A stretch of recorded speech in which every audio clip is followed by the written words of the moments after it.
As PepNet2 developed this webinar series, we followed a framework of creating 3 segments to provide information about each category in the taxonomy for transition programming.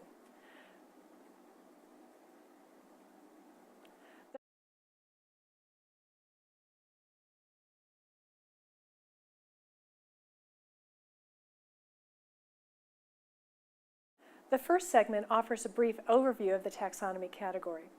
The second segment provides research or evidence-based information related to that taxonomy category. And the third segment shares examples or practical applications of the content.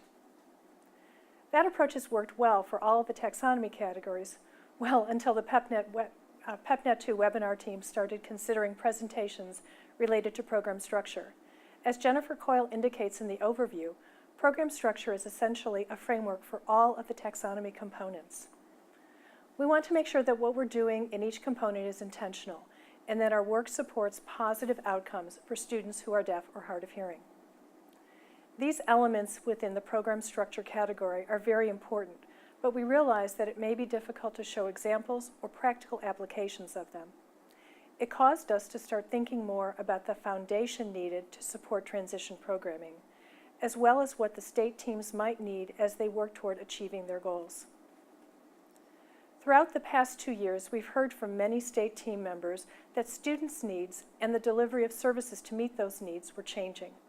Systems also have been changing, and many of our teams are engaged in systemic change efforts in their agencies and organizations. Through the summit, we want to make sure that we know how to effectively create and sustain change. Consequently, we asked Dr. Frances Duffy, who is the director of the Master of Public Administration program at Gallaudet University, to address creating and sustaining change.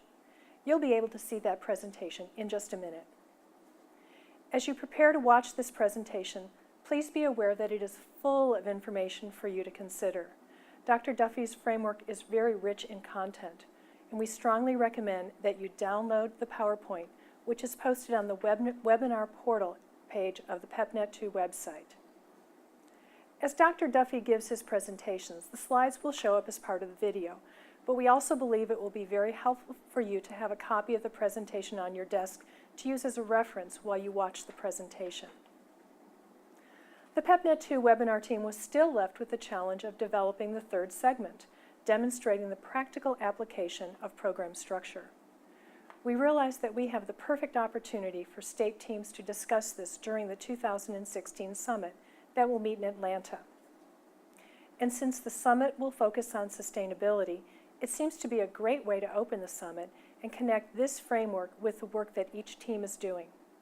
So instead of creating a third video for this component of the taxonomy, we look forward to a good face-to-face discussion in Atlanta.